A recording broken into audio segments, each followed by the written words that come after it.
Hola, y nosotros les vamos a hablar sobre el proyecto del Anillo de la Memoria del arquitecto Philippe Post.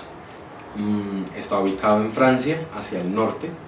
Militarmente hablando, está ubicado en una posición importante porque es la entrada a Francia por el norte. Entonces, digamos, cuando los alemanes tomaron Francia, era la entrada por la que los británicos iban a intentar entrar predestinadamente porque la geografía del lugar daba para eso. Sí, exacto. Como el proyecto nace pues, a partir de un concurso. Pues, de un concurso en 2011. Bueno, Específicamente el proyecto está ubicado en el cerro de Notre Dame de Lorette, en el distrito de Pas-de-Calais. Nace por parte de la alcaldía. Es un concurso que se da en 2011, en donde querían rendir homenaje a todas las víctimas de todo lo que fueron las guerras en ese cerro en específico. ¿fueron 4 o 3? O 3 batallas. Exacto, tres en la Primera Guerra Mundial y la última en la Segunda Guerra Mundial. Que pues, o sea, eso es importante porque pues era la entrada hacia Francia, entonces, de hecho la entrada hacia Europa por parte de los británicos, entonces cuando pues, los británicos intentaron prestar ayuda a sus aliados tenían que entrar por ahí sí o sí. Bueno, el proyecto consiste en un anillo que tiene, pues, sí, que tiene, ¿cuántos paneles?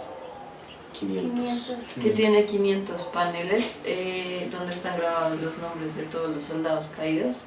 O sea, el recorrido es como, o sea, el recorrido en sí es muy simple, es como una sola entrada, una sola salida, y pues el recorrido pues, es alrededor del anillo que pues, es como dar el sentido de comunidad y conmemorar a estas personas que murieron al servicio de su patria. Sí, de su patria, cualquiera que fuera. Sí, sin importar rango, raza, qué bando, nada. Sino vivimos en clase y es que en algunos lugares las personas se reúnen siempre en círculos para eliminar en una figura sin puntas, para eliminar una jerarquía. Entonces que todo el mundo se está mirando, todos se miran con todos, entonces... Exacto, que todas y digamos las personas... que eso también se relaciona con la simbología que quería dar el arquitecto, que es como una cadena de personas dándose la mano. El proyecto está ubicado al sur de la iglesia de Notre Dame de Lorette. Esa se conoce como la necrópolis más grande de Francia, y pues ahí se encuentran ubicadas específicamente como todas las tumbas y ya los nombres están en el proyecto. Podemos relacionar los grabados de la cueva de Chauvet con el proyecto, ya que al escribir los nombres de los soldados caídos, se está haciendo memoria, se está construyendo una nueva realidad respecto a esos soldados y respecto a lo que la guerra significa. O sea, el nombre escrito es una realidad transformadora. No sé, un punto importante como a resaltar es que así como el hombre que no tenía un dedo puso su mano en toda la cueva, el arquitecto Philippe Post puso su nombre dentro de los nombres de los soldados, como para declarar pertenencia. Exacto, o sea, como si alguien que obviamente no sepa cómo el nombre del arquitecto podría confundirlo con un soldado más, porque pues está en el mismo orden y está escrito de la misma manera, no hay como algo diferente, sino como que decir como él participó, no es como... Sí, como él se hizo parte de la guerra a través de su obra arquitectónica. No me parece. Ahora sí, pues podemos decirlo, pero porque entonces, pues es parte de nuestra opinión. Sí. Entonces si quieres.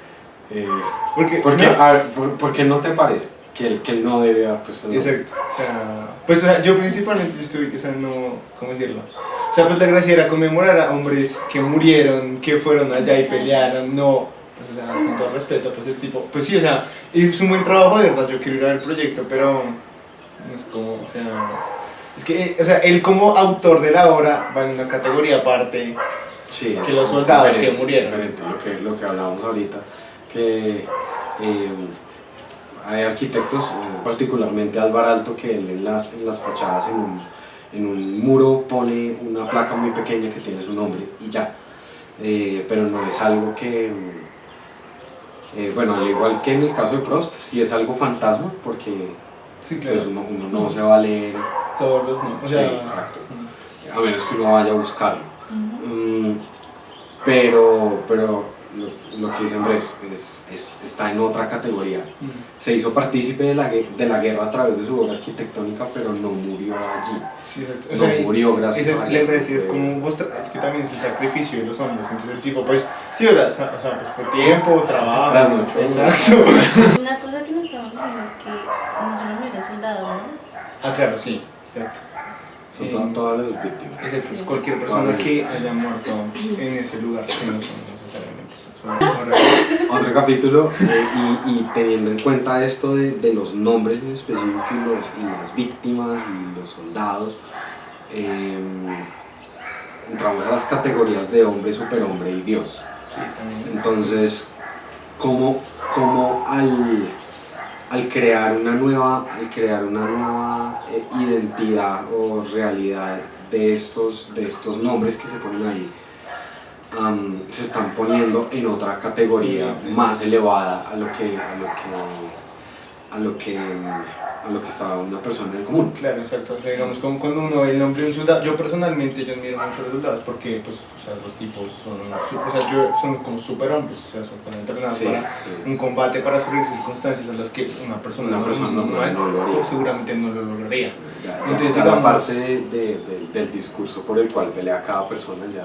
Bueno, sí, claro, esa eso es aparte, aparte. sí. Si el Pero- muchacho no sabe por qué está peleando.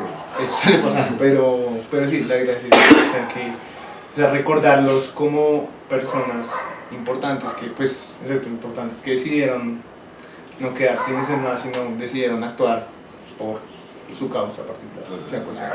El servicio, a menos que sea servicio militar. Pero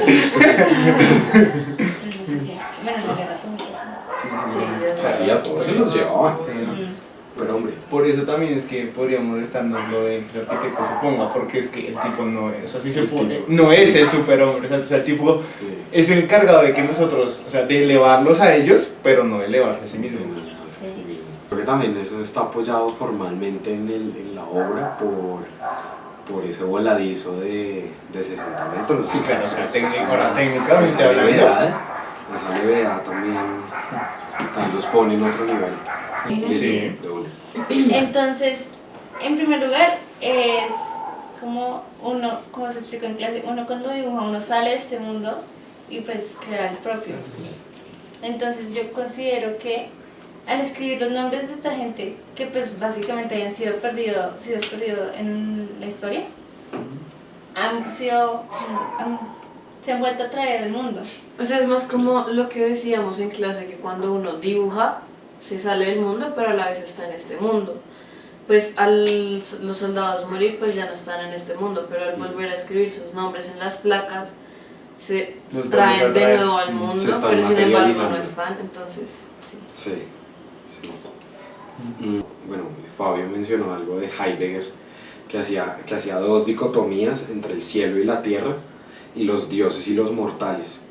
Entonces, yo creo que como esa materialidad, o sea, como poner los nombres en una placa metálica, intenta romper esa dicotomía, intenta inmortalizar esas personas. Pero entonces ya tenemos que mirar a ver cómo es que funciona la construcción, en qué nivel de lo sagrado está. Sí, porque si se está tratando de inmortalizar a una persona, yo creo que ya entra en un nivel de lo sagrado. Y entonces tenemos que definir si es templo o es fiesta, si es torre o es laberinto. Según esas dicotomías de Heidegger, podemos ya meternos en el proyecto y su ubicación en el espacio, relacionándola con los dibujos que Fabio analizó. Entonces, cómo la línea de horizonte divide el cielo y la tierra, o lo mortal y lo inmortal. Sí, claro, porque pues como la única entrada es una rampa subterránea en la que tú literal como que te metes el proyecto, pero cuando entras, o sea, cuando pasas ese túnel, se abre todo el panorama. Entonces como que, sí, es como que cuando tú entras al mundo de los muertos, pero... Es otra dimensión. Exacto, tú porque llegas y es pum, cerrado. acabas de entrar. Sí. Exacto, es como bienvenido, Ujú. pues lastimosamente bienvenido, pero... Bienvenido. Y está flotando. Claro. Sí. Sí, es bien Sí, fuerte. además, pero el que intentaba el arquitecto Prost, pues la horizontalidad, como que tú miras el panorama y tienes la parte superior, que uno como que ve el cielo, la parte mortal, Ajá. y ve la bajada, que es la parte mortal de los que hay. Sí, una cosa curiosa es que el proyecto no tiene puerta. Y como lo que habíamos hablado en el dibujo, la puerta es lo que separa, como lo que aleja la muerte del interior. Aquí se está invitando a la muerte, como que, o a la No, memoria. más bien, sí, como que haya un intercambio de las Sí. dos cosas, Sí. que haya un paso libre. Ya que cuando estudiamos el dibujo, siempre se dibuja así sea Cerrojo. el cerrojo, y eso es como generar un límite, o sea, otro límite aparte del horizonte, para no dejar entrar como lo exterior a lo que es la casa. Sí, pero entonces en este caso, al uno bajar y poder, o sea, no tener puertas, está creando una dialéctica entre la muerte y entre el resto de la existencia viva. De pronto al dejarlo abierto, es la memoria la que está con una voz hablante constante, o sea, como si fuera una memoria que no se callara. Porque muchas veces uno le echa llave a algo para mantenerlo ahí cerrado y condensado como en el baúl. Pues siguiendo la analogía del baúl, pues los nombres podrían seguir como objetos preciados que pues, uno guarda en Sí, el baúl. que cada nombre es una parte de esa articulación de memoria que él tiene. Exacto. Sí, y eso construye en el caso bueno, se supone que es una cuestión universal, pero para todo el que vaya ahí y para todos los franceses es un testimonio de su historia, y que de pronto nos lleve a no ignorar esas guerras y no Sí. permitirnos tener guerras Exacto. en siguientes oportunidades. Es que es lo mismo como de eso, de construir como una cultura colectiva, porque pues según lo que hablamos en clase y eso, las sociedades y las culturas están construidas y pues sobreviven por las historias anteriores y pues Sí, ese legado, la construcción del legado y lo que va construyendo el uno tras el otro es una digamos, experiencia reforzada. El lugar de reunión, que es como antes era que era reuniones alrededor del fuego, pero entonces este sería como un espacio de reunión para aquellas familias que aún están buscando como qué pasó con sus ancestros, con su familia. Los parientes. Ajá. Entonces, pues eso es como un lugar que ahora se utiliza para esa gente, como para reunión. pues porque digamos una relación que yo encuentro con lo del mito, que pues lo del mito, que o sea como que las culturas intentan explicar como la creación del mundo desde un mito como para darle como ese sentido, pues también pienso que puede servir para las familias, porque digamos muchas veces yo no sé qué pasó con mi abuelo o con mi familia, pero sé cómo se llama y no sé, me dijeron como él estuvo en tal guerra, entonces como que esa paz de saber que sí, que él murió ahí y que está ahí escrito, pues también puede ser como una búsqueda de la verdad que está detrás de la historia de un familiar. Uno siempre se busca en su pasado y eso le ayuda a uno a tener su propia identidad. Como si yo estoy anclado a un pasado, digamos, encuentro el nombre de algún familiar mío ahí metido, entonces de pronto eso me ayuda a aferrarme a algo que me habrá de dar un O tal poco vez más de cambié lo que toda yo mi soy. percepción de lo que yo tenía. Ujú. ¿Sí? Sí.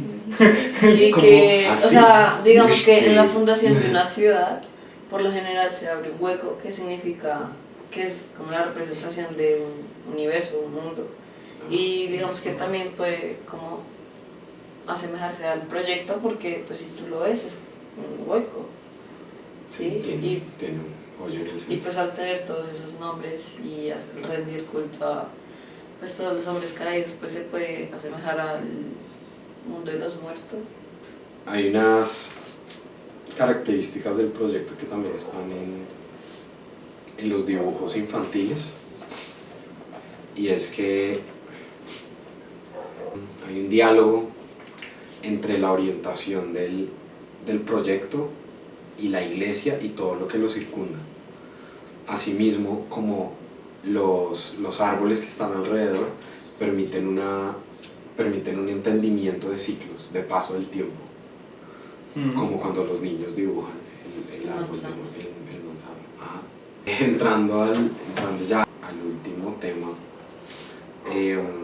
de la torre y el laberinto, que son los dos arquetipos en la arquitectura. En mi opinión, creo que la obra es tanto torre como laberinto. ¿Por qué? Porque la torre son los paneles que muestran a las personas que cayeron en batalla y a los afectados por esas guerras.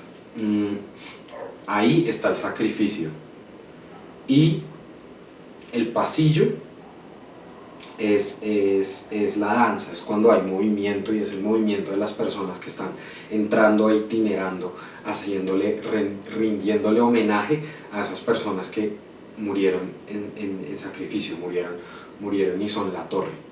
O sea, las personas muertas son los caídos son la torre, y los que visitan y los que vienen a rendir culto son los que danzan ante esa torre.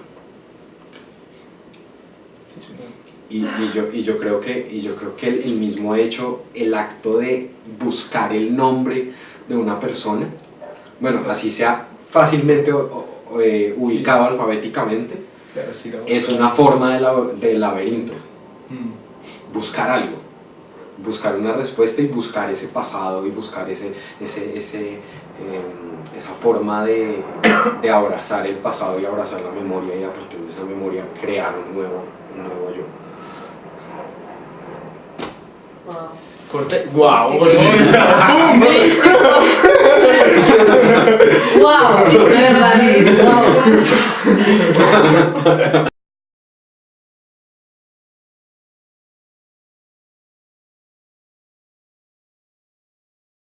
wow. Uy, sí, es como un... Yo no sé si tendrá carácter de mausoleo o Pues está Sí, bien. cómo será la cosa.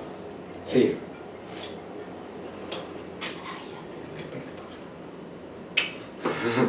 Sí. Porque arrancamos.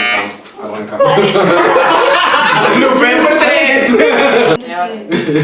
Vamos por un helado, ¿no? Uy, listo, helado. ¿Helado? Hágale, La verdad, heladito. Nos vamos por un helado, Fabio.